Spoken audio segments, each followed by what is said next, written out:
Hey everybody, Qroo here. Welcome to the channel. I know the background looks a little bit different, and that's because I'm in Akumal, Mexico today, and it's kind of cloudy at the beach, so I thought I'd do a quick Spanish lesson for you. I did a little survey recently to see if people wanted to have more practice or exercises in with the lessons, and overwhelmingly people voted for yes, I would like more practice in the lessons.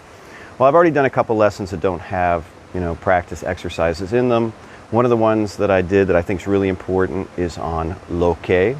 So in this particular video, all we're going to do is some practice exercises. Now, if you missed the video on lo que, you should really go watch that one first, or you're going to have trouble understanding this. Or maybe you won't. Maybe your Spanish is that advanced. I don't know. Everybody's different. Just a quick summary of what I did cover in the lo que. In English, we have two different kinds of whats. We have a what as in a question, like what do you want? And then we have what in more of a statement. You know what I want. That what is not a question. If you do a statement like, what I want is world peace, that's not a question. Well, that what that's not a question in English is translated as lo que in Spanish. That is the simple way to think of it. And one of the ways you can know which what you're dealing with is that if you can replace the what in English with that which or the thing that, then it's going to be lo que in Spanish. You know which what we're talking about. Now, if that already sounds too confusing, go watch the lo que video, get that down pat, and then come back to this one. Now, there is one thing I want to point out before I get too deep into this, and there was some confusion in the lo que video with one of the sentences I did, do you know what I'm feeling or what I feel? And that was translated as, sabes lo que siento. Now, people would ask me, why isn't it sabes lo que me siento? Because a lot of times if I'm feeling something like me siento triste, I'm feeling sad, it's going to be the reflexive sentirse. The short answer is don't use the reflexive when you're using lo que. Sabes lo que siento. Do you know what I'm feeling? But if we tweak that sentence just a little and ask, do you know how I'm feeling? Then we're going to be back to the reflexive. Sabes cómo me siento? Sabes cómo me siento? So with lo que, don't use the reflexive. And if you're asking something like with como, then yes, use the reflexive. All right, let's move on to our exercise. The way this is going to work is I'm going to give you a sentence in English to translate, and then I'm going to, pause for a few seconds. If you need more time to work on it, then you need to stop the video, okay? All right, let's do our first one. Do you know what I think, or do you know what I'm thinking? ¿Sabes lo que pienso? ¿Sabes lo que pienso? You could say something like, ¿sabes lo que estoy pensando? But more often than not, you're going to hear it in the present tense in Spanish, even though in English, we're going to be using our present progressive, our ing. ¿Sabes lo que pienso? Could mean, do you know what I think, or do you know what I'm thinking? You getting it down? All right, let's move on to another one.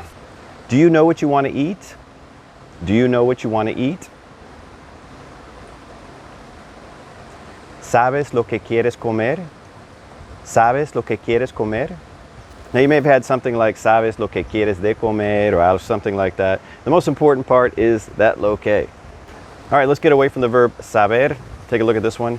Do you remember what Maria said? Do you remember what Maria said? ¿Recuerdas lo que dijo María? Or you may have ¿recuerdas lo que María dijo?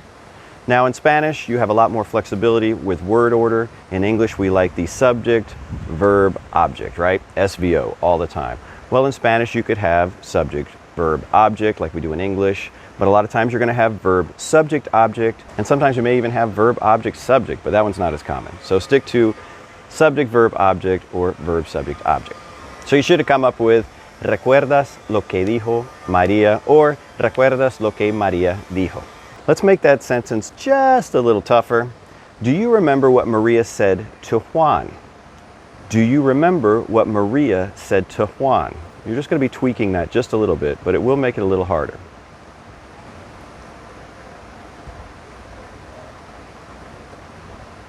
¿Recuerdas lo que María le dijo a Juan?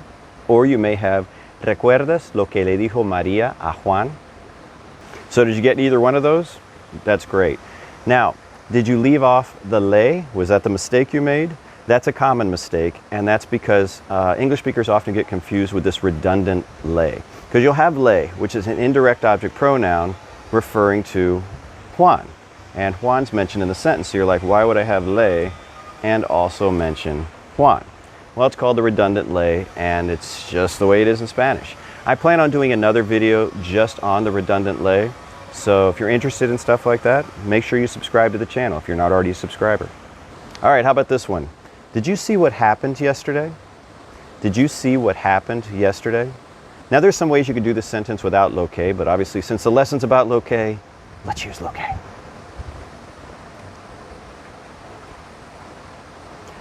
¿Viste lo que pasó ayer? ¿Viste lo que pasó ayer? Now you may have had, maybe used observar. ¿Observaste lo que pasó ayer? ¿Observaste lo que pasó ayer? Or maybe used, instead of pasar, for to happen or to pass, you used suceder, which can also mean to happen. And maybe you have something like, ¿viste lo que sucedió ayer? Any of those are fine. When it comes to pasar and suceder, there's really no difference. I just like pasar because I think it's easier for English speakers to say, and it's easier to remember. What passed yesterday? Pasar. Well, that's easy to remember. So I like pasar. All right, let's mix it up just a little bit. What we hope to do is sell our house and move to Mexico.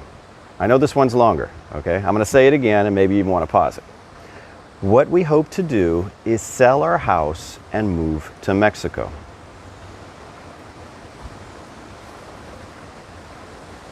Lo que esperamos hacer es vender nuestra casa y mudarnos a México.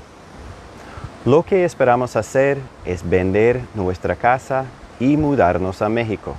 Did you get it? So now you can see you can use lo que at the beginning of a sentence when we're using that type of what, like I talked about in English, that I could replace with the thing that or that which we hope to do. Then you know it's going to be lo que. Now I didn't talk about this in the video about lo que, but I want to throw it in now because you know you folks are advanced and these are getting too easy for you, right? So you can use lo que with todo before it to mean like, I like it a lot with the verb querer. Todo lo que quiero hacer es ir a la playa. All I want to do is go to the beach. Or I may throw in like today. Todo lo que quiero hacer hoy es ir a la playa. All I want to do today is go to the beach. I think this is a super useful construction. You can talk about, hey, all I want is this, all I want is this. So let's practice a couple, okay? All I want to do today is practice Spanish. All I want to do today is practice Spanish. Todo lo que quiero hacer hoy es practicar español. Todo lo que quiero hacer hoy es practicar español. Did you get it? You see how useful that is? I personally think it's just a great sentence starter, you know? Here's another one for you to translate. All we want to do this weekend is rest. All we want to do this weekend is rest. Todo lo que queremos hacer este fin de semana es descansar. Todo lo que queremos hacer este fin de semana es descansar. Did you get it right? All right, now if those seem too easy for you, I'm about to give you a tougher one. Ready? You know what I want you to know. You know what I want you to know. I don't know why I'm pointing. It just seems like it fits that.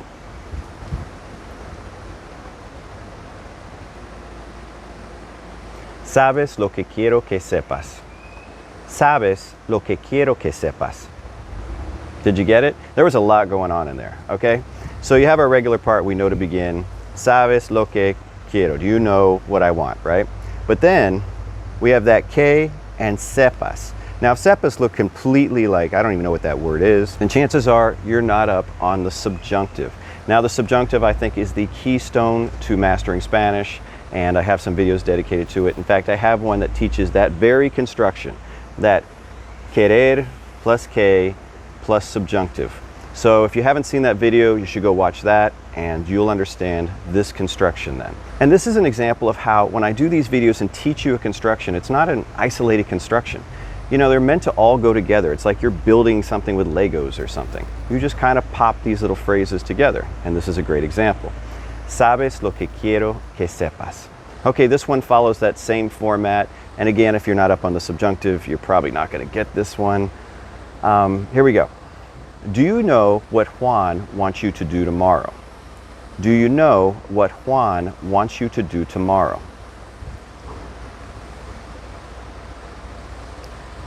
¿Sabes lo que Juan quiere que hagas mañana? ¿Sabes lo que Juan quiere que hagas mañana?